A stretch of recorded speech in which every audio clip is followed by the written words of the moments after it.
cuando estás en un sueño,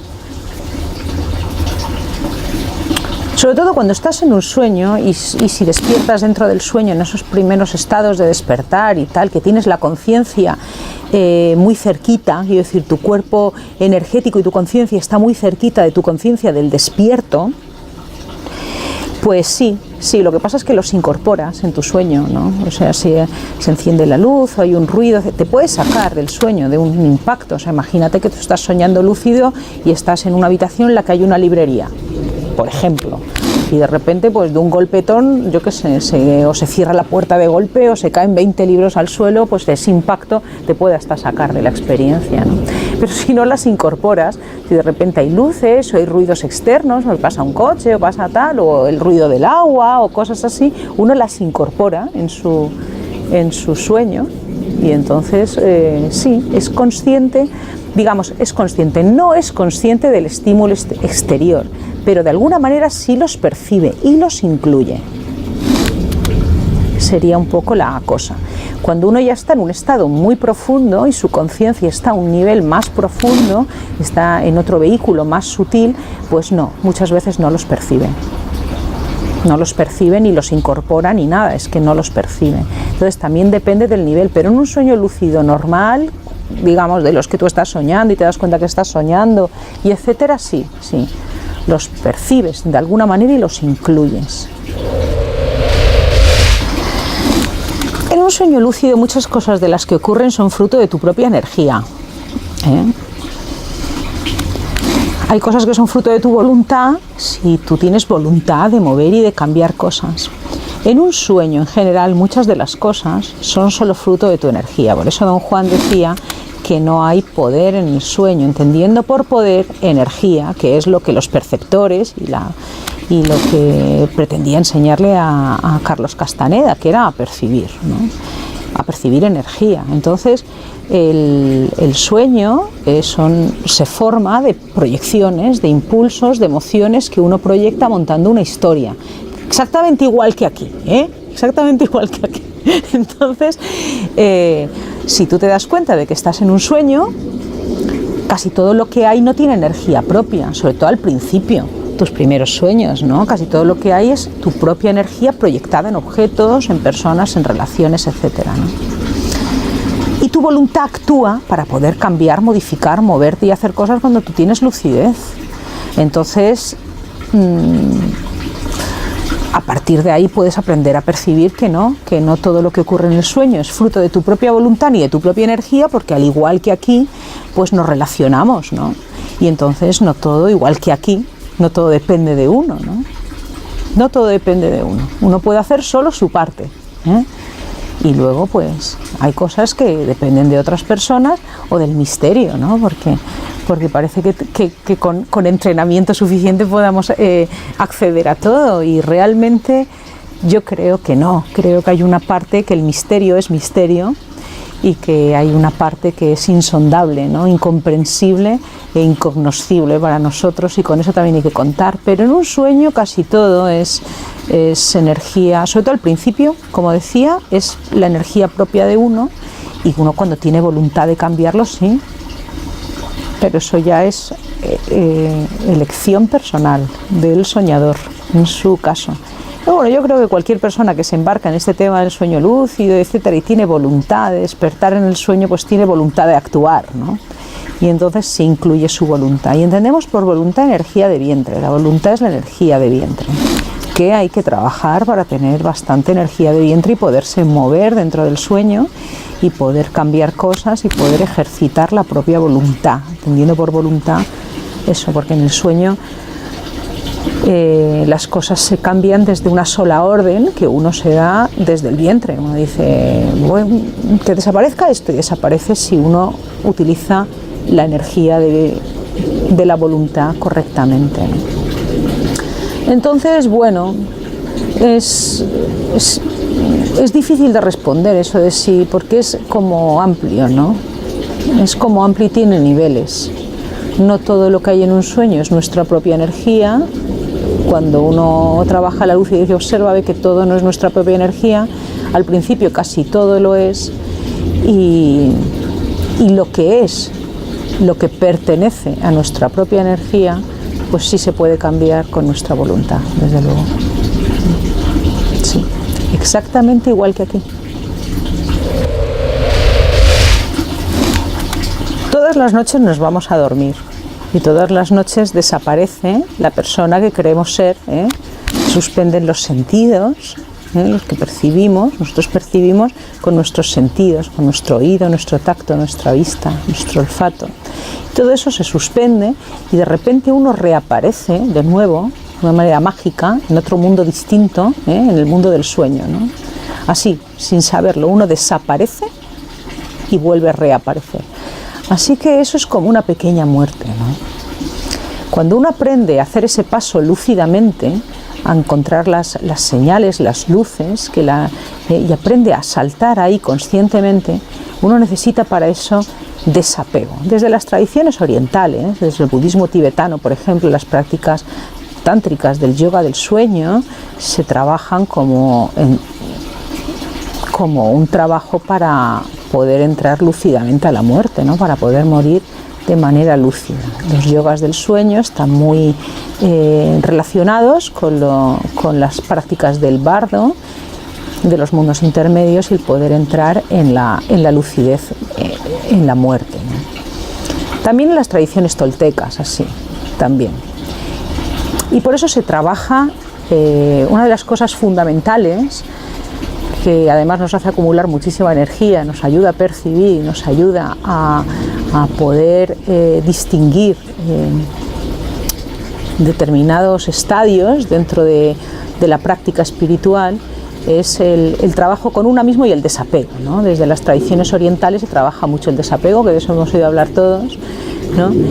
Y desde la cultura castanediana, ¿no? Desde las tradiciones toltecas y aztecas se trabaja la historia personal, ¿no? Que dicen el quitar la historia, ¿no? Quitar la historia personal. ¿Y eso qué es? Pues bueno, romper las creencias que uno tiene sobre uno, sobre lo que uno cree que es, etcétera, que es donde más energía tenemos acumulada.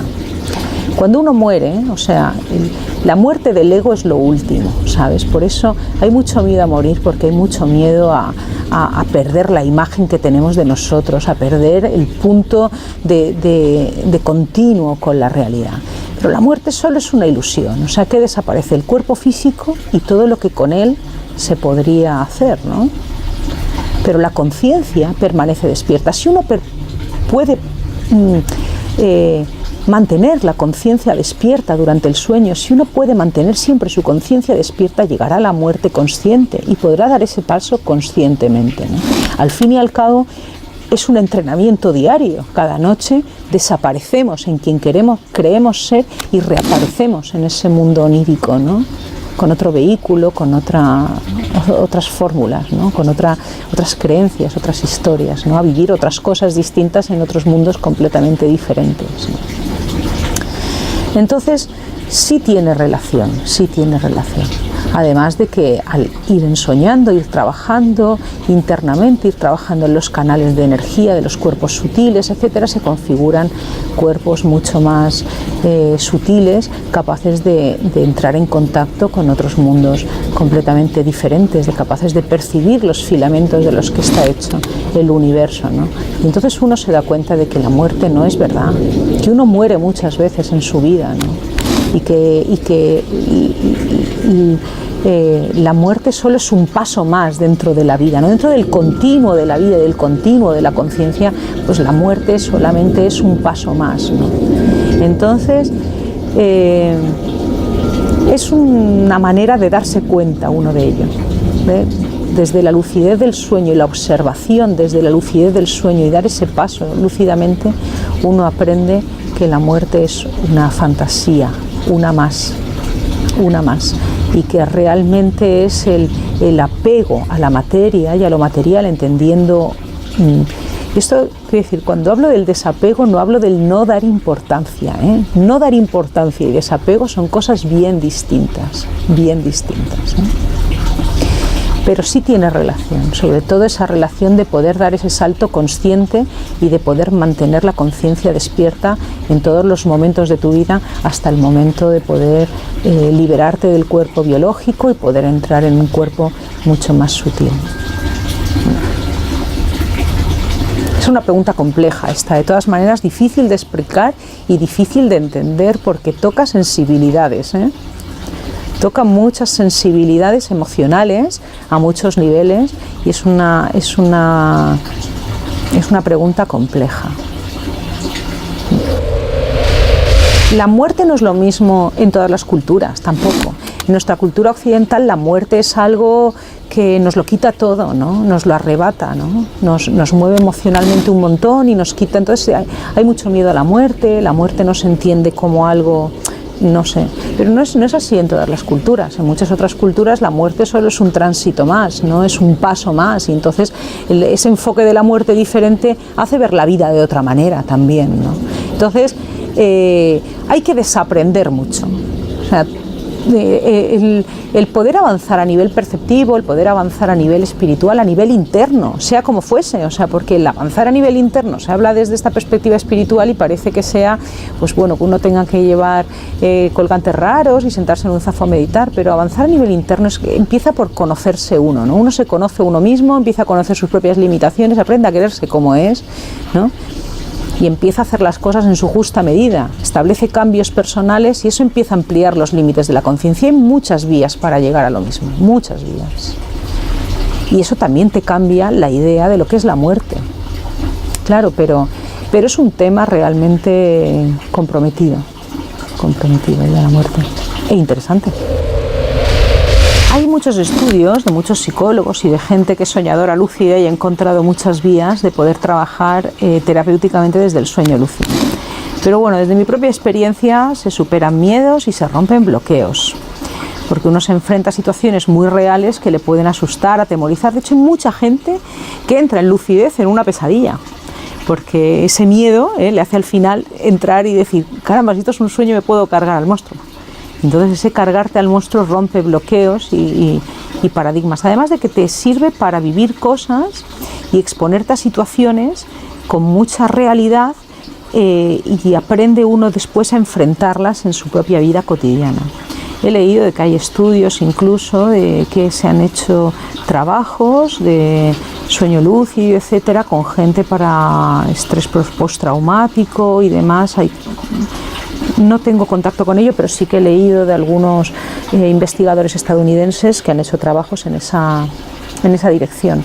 Y sí que hay aplicaciones bastante interesantes porque como hay una parte del sueño, sobre todo de esos primeros sueños, de esas primeras veces que despertamos en el sueño, en el que el contacto con nuestro inconsciente es muy directo, pues claro, uno puede trabajar desde ahí, ¿no? Romper cosas que metió en el inconsciente en un momento dado, que tiene que ver pues con miedos, y, exposiciones, etcétera, pulsiones internas reprimidas o lo que sea que uno tiene ahí y le es difícil enfrentar aquí porque están en su inconsciente, no se da cuenta, ¿no? Actúa de determinada manera sin darse cuenta o tiene miedos o fobias, etcétera. En cambio eso en el sueño lúcido es fácil poderlo resolver y como el nivel de exposición emocional es tan real o más que aquí, luego claro, esa situación es mucho más fácil poderla llevar aquí y sí que se han hecho cosas a ese nivel. Sí que hay algunos estudios y algunas cosas en relación a esto.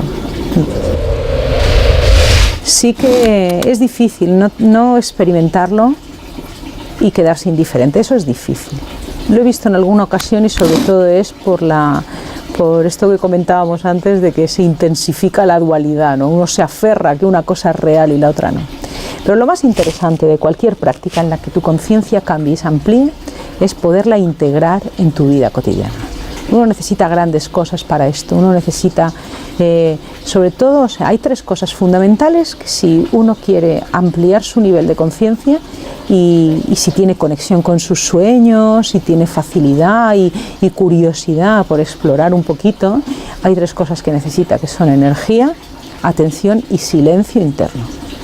Y para eso uno no necesita grandes cosas, solo voluntad de hacerlo, ¿no? Voluntad de observar el mundo, de no dejarse arrastrar, de practicar un poco la observación de sus propios pensamientos cada día sin dejarse arrastrar por ellos, de poder practicar esa sobriedad. O sea, la práctica no es algo que requiera un momento del día. O sea, es que ahora no practico porque no tengo tiempo, es que ahora estoy estresado, es que no. Uno puede practicar en cualquier momento. Uno practica cocinando, practica en la ducha y practica porque no, uno es uno, ¿no? Es uno con sus inquietudes, es uno con su fórmula de ver la vida. Entonces, esa manera de practicar, de observar sus propios pensamientos, de observar al mundo como si fuese algo ajeno, de desarrollar esa conciencia testigo, acumula mucha energía. Dejar de hacer las cosas de la manera lineal como la hacemos, ¿no? Porque enseguida cogemos rutinas y hacemos todo de una manera rutinaria, o sea, vamos al trabajo siempre de la misma manera y por el mismo camino y hacemos siempre lo mismo y nos levantamos a la misma hora y tomamos el café a la misma hora y salimos al gimnasio a la misma hora y hacemos todo. Y romper las rutinas, hacer las cosas de manera distinta, el empezar a leerte un libro por el final, pues, no sé, cambiarte el anillo, yo ahora no llevo anillo, pero lo he llevado durante muchísimo tiempo, cambiarte el anillo de dedo cuando subes al coche, no sé, cosas que te hagan poner la atención en ese momento y estar en el instante. O sea, pues el mindfulness funciona, sea cual sea tu nivel, que es que parece que gente que lleva meditando 1500 años, pues sea una chorrada. Y no, el otro día leí un artículo de Dokuso Villalba, que es un maestro zen, que está aquí en Casas del Río, en Valencia, y él, por ejemplo, hablaba del mindfulness, creo que iba a dar unas clases en algún máster de mindfulness que hay por Almería, por ahí. Y es que el mindfulness te mantiene de repente la atención. Entonces, estar en lo que estás, mantener la conciencia despierta en el presente, ese es un ejercicio que cualquiera puede hacer en cualquier momento del día. Y eso acumula mucha energía y te centra mucho. Observar el mundo de una manera imparcial. O sea, hay un montón de cosas que de repente empiezan a cambiar tu manera de mirar el mundo, empiezan a cambiar tu propia estructura interna, tu visión interna, tu idea de quién eres tú, y te empiezan a colocar sin darte cuenta, de una manera muy sutil, en otro lugar. Además de que eso acumula mucha energía.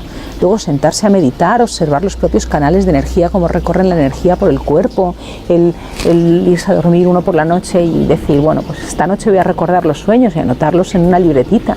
Poner interés en descubrirse en esos otros mundos más sutiles en los que ya cabalga y no se recuerda, ¿sabes? Pues todo eso también acumula mucha energía. Y cuanto más energía disponible tiene uno, más posibilidades de cambiar y de ejercer la voluntad sobre su propia vida, ¿no? Aquí y allá.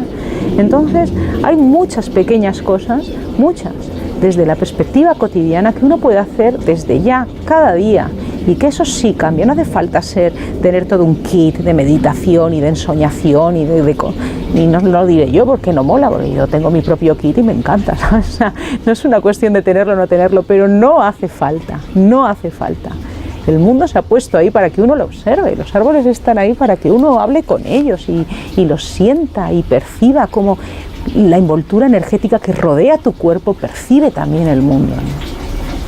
O sea, que somos mucho más que el cuerpo que habitamos y que el mundo es mucho más divino que lo que perciben solo los ojos. Entonces, estar abierto a ese misterio, a esa curiosidad, eso empieza a romper los límites de la conciencia, empieza a movilizar el punto de encaje, que es un ensamblaje que tenemos dentro de nuestra estructura sutil, punto de encaje como lo llamaba don Juan, ¿no?